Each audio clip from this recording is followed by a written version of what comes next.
Depuis Saint-Georges, il nous reste environ 200 km pour arriver à Las Vegas.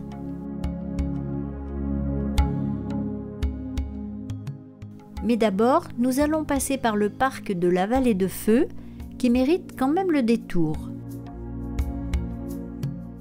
Nous sommes dans l'État du Nevada. Des portions de route interminables s'étirent sur l'horizon. Le parc de la Vallée de Feu, établi en 1935, fut le premier parc d'État du Nevada. De curieux cactus attirent notre attention. Il faut dire que leur couleur rouge vif tranche franchement sur la roche blanchâtre. Situé au nord-est de Las Vegas, dans le désert de Mojave, à quelques 610 mètres d'altitude en moyenne, la Vallée de Feu doit son nom à la couleur flamboyante des nombreuses formations de grès rouge. Le climat de la Vallée de Feu est aride.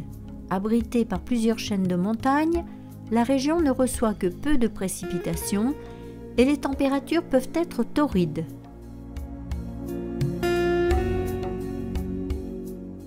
Les points d'intérêt sont regroupés dans des secteurs accessibles depuis la route principale qui traverse le parc.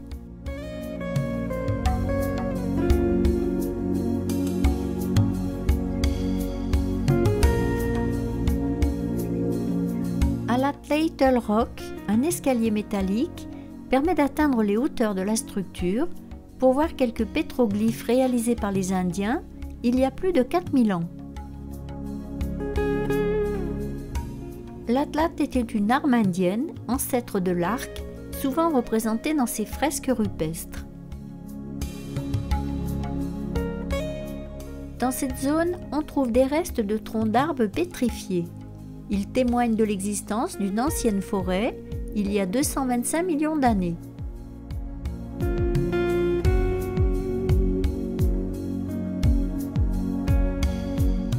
Les formations rocheuses de grès rouge sont le vestige d'un ancien désert occupant la région il y a 180 millions d'années. Avec le temps, les dunes de sable se sont pétrifiées pour se transformer en grès dur. L'érosion a ensuite commencé son travail de sculpture, donnant finalement aux rochers leur forme si originale et créant parfois des magnifiques arches naturelles. Les bihavs sont d'étranges rochers ressemblant à des ruches. Ils sont une excellente représentation de la literie géologique de Croix. Ce sont les lignes rainurées allant dans des directions différentes. Les lits représentent différentes couches de limon qui se sont déposées et indiquent l'angle du vent ou de l'eau au moment où le dépôt s'est effectué. On débouche ici sur un superbe point de vue. La couleur sombre des Muddy Mountains, en arrière-plan, contraste avec les couleurs rouge et crème des autres rochers.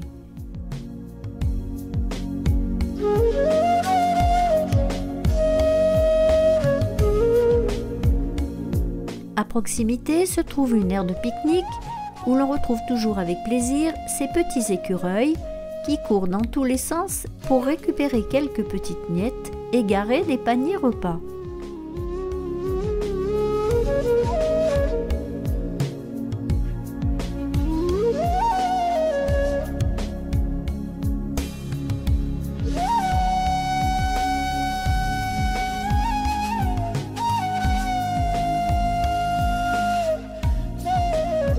La température ambiante est suffocante. Il faut beaucoup de courage pour marcher dans ces conditions. Même les lézards cherchent l'ombre. Heureusement pour nous, la voiture est climatisée, ce qui nous permet de nous ressaisir un peu entre les arrêts des différents points de vue.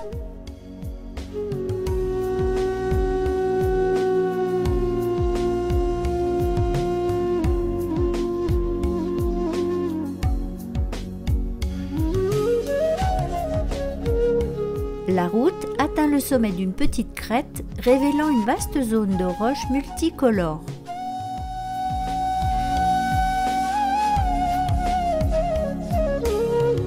La palette de couleurs arc-en-ciel est très différente des falaises rouges sombres trouvées plus au sud.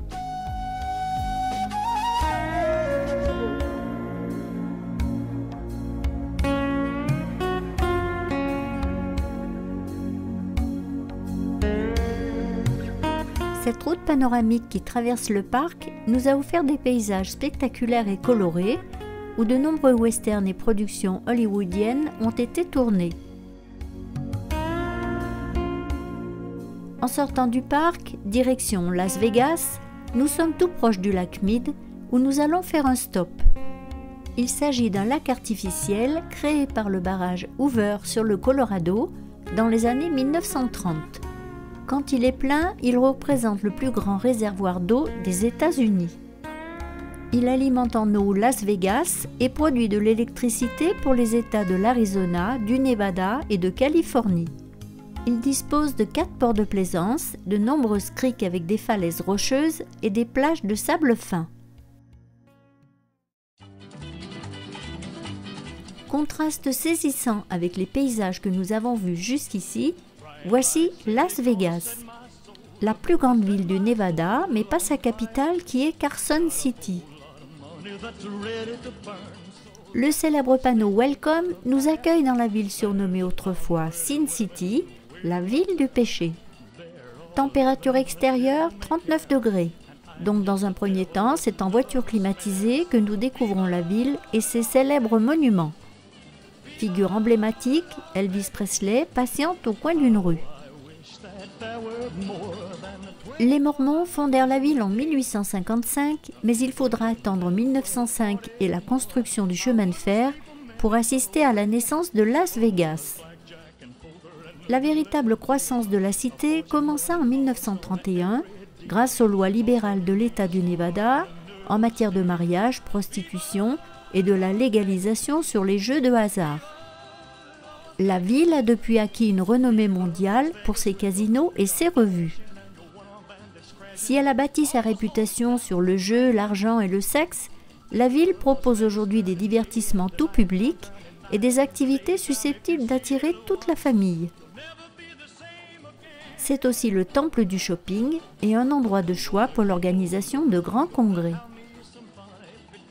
Le centre des activités est situé sur l'artère principale, le Strip, une portion de plus de 6 km du Las Vegas Boulevard. Les constructions les plus remarquables rivalisent d'extravagance pour étonner les visiteurs. La ville compte 19 des 25 plus grands hôtels au monde et occupe la première place avec une capacité de plus de 130 000 chambres.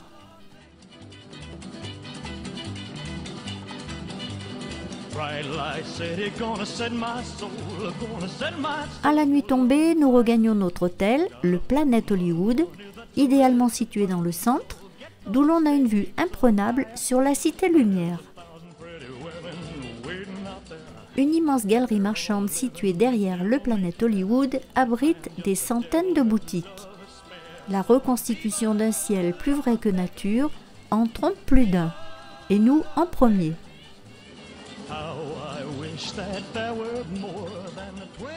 Dans la rue, certains se font conduire dans des limousines de stars, alors que d'autres se promènent en toute petite tenue, et ça ne manque pas d'attirer l'attention.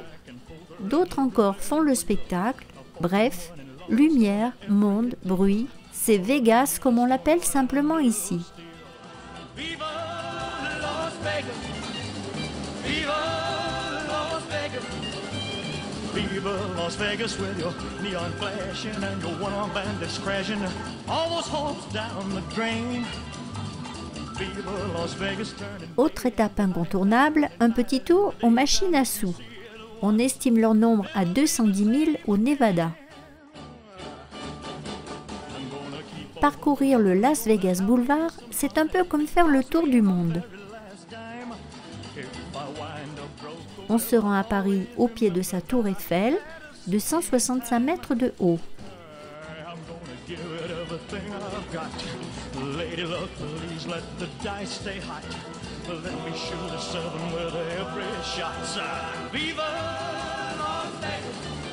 On visite le Caesars Palace et son quartier de la Rome antique.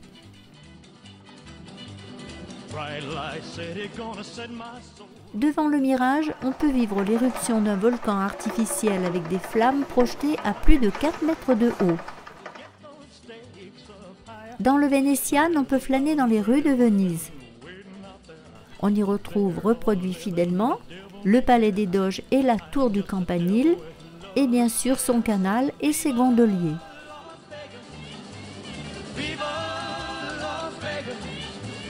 How I wish that there were more than 24 hours. Le Bellagio propose un spectacle musical son et lumière gratuit, visible depuis le trottoir du Strip, mettant en scène une danse de plus de 1200 jets d'eau, certains projetant l'eau à plus de 140 mètres de haut.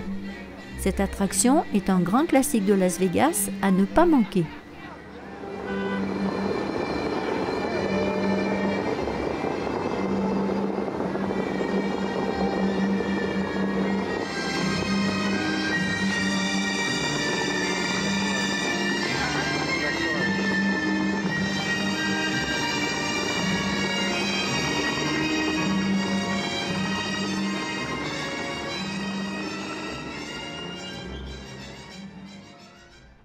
Ce matin, nous retrouvons avec plaisir les grands espaces et une ambiance beaucoup plus calme. Nous sommes en route pour la vallée de la mort. Les premiers Européens qui traversèrent ce désert impitoyable en 1849 furent des chercheurs d'or. Des expéditions successives découvrirent des minéraux et minerais, mais c'est surtout le borax qui fut exploité de 1880 à 1920. Il ne reste de cette époque que quelques villes minières fantômes.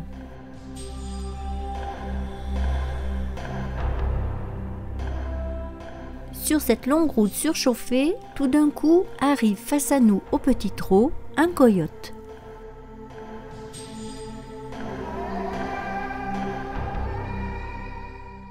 Dans un premier temps, nous pensons qu'il doit être mort de soif car il règne une chaleur indescriptible.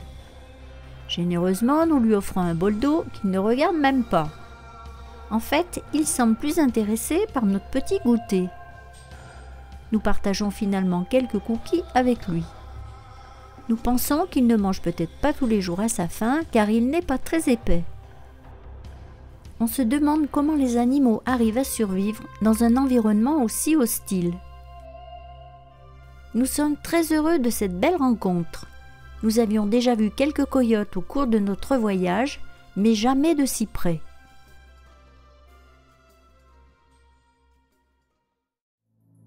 Nous poursuivons notre trajet. Nous sommes ici au point le plus bas du continent nord-américain, à 86 mètres au-dessous du niveau de la mer, à Badwater. La vallée de la mort accueillait il y a un peu plus de 10 000 ans un grand lac appelé lac Manly. Aujourd'hui, le lac a disparu par évaporation et il n'en reste que les dépôts salins sur lesquels la lumière est aveuglante. C'est l'un des endroits les plus chauds et les plus secs d'Amérique du Nord.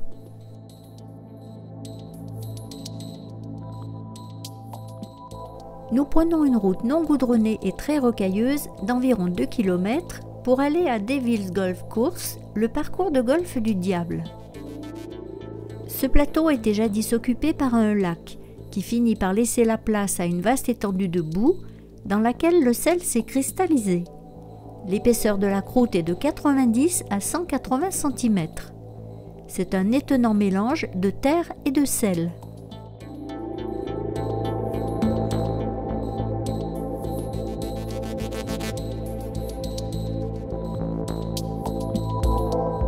Une étroite route serpente entre des collines très colorées.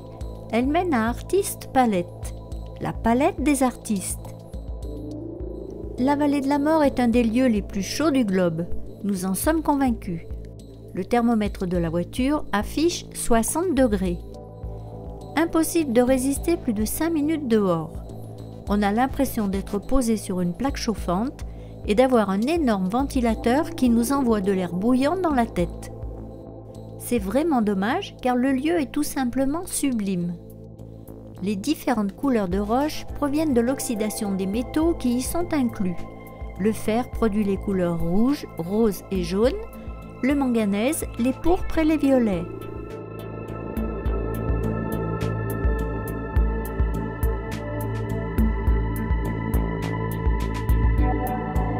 Nous croisons les doigts et implorons toutes les divinités de l'univers pour que la climatisation de la voiture ne tombe pas en panne maintenant.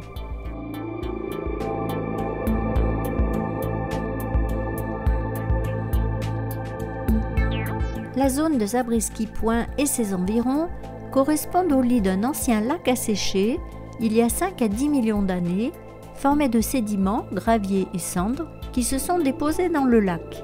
Par la force des mouvements de l'écorce terrestre, les sols se sont inclinés et poussés vers le haut, puis ont été érodés par le vent et l'eau, creusant de nombreux sillons sur les collines.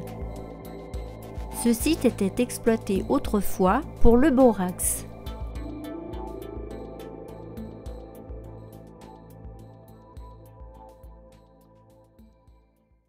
En fin d'après-midi, nous arrivons au milieu d'une oasis artificielle en plein désert, sous une chaleur accablante, au Furnace Creek Ranch, notre étape pour la nuit.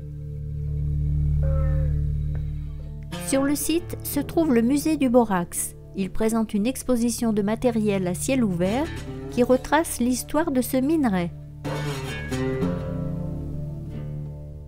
La 20 Mule Team fait référence aux anciens convois chargés d'acheminer le borax sur 260 km depuis la vallée de la mort jusqu'au désert de Mojave.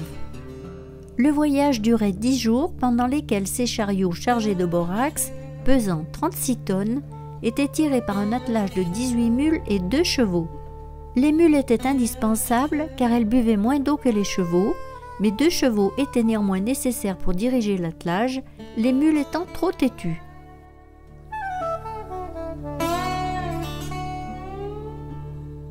Lendemain matin, nous partons en direction des montagnes, avec comme objectif un point de vue dominant la vallée de la mort. Depuis la route, nous avons l'occasion d'apercevoir de magnifiques dunes de sable. Elles sont le résultat de l'accumulation de particules rocheuses arrachées par le vent aux chaînes de montagnes environnantes. Ces dunes ont été utilisées par le cinéma dans de nombreux films, notamment La Guerre des étoiles.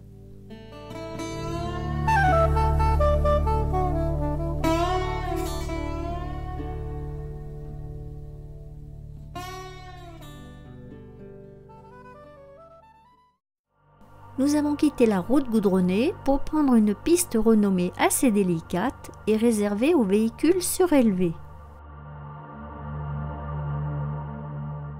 Au terme d'une longue montée sur une piste étroite et sinueuse, nous arrivons au point Hagerbery.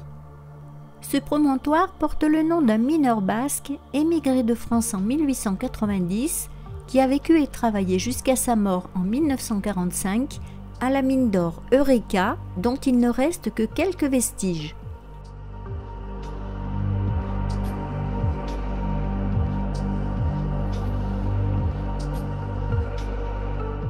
À 1960 mètres d'altitude, nous avons un magnifique panorama sur les chaînes de montagnes environnantes.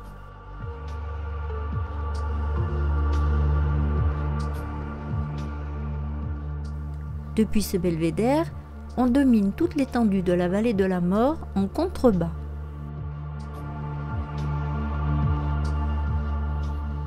Au centre, on distingue les marais salins blancs du bassin de Badwater où nous étions hier.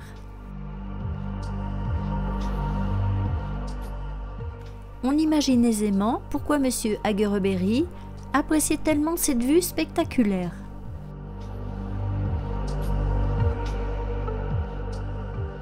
Malgré ses apparences désertiques, le parc recense plus de 1000 espèces de plantes, dont 23 endémiques, c'est-à-dire qu'elles ne poussent qu'ici. Le parc abrite des écosystèmes très variés qui se sont adaptés aux contraintes naturelles que représentent l'altitude, la température et l'aridité.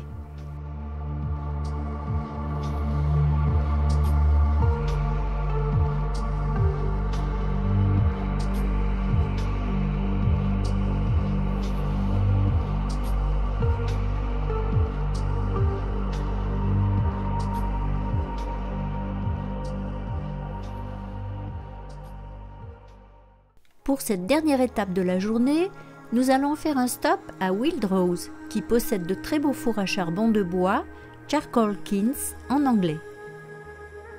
Ils furent construits en 1867 pour réduire en charbon de bois les pins pignons et les genévriers qui dominaient le paysage. Ce combustible était ensuite transporté jusqu'aux mines de la vallée de la mort pour alimenter en combustible le travail de fonte et d'extraction du minerai. Les fours furent abandonnés à peine 3 ans après leur construction, mais furent restaurés en 1971 par des Indiens Navajo de l'Arizona.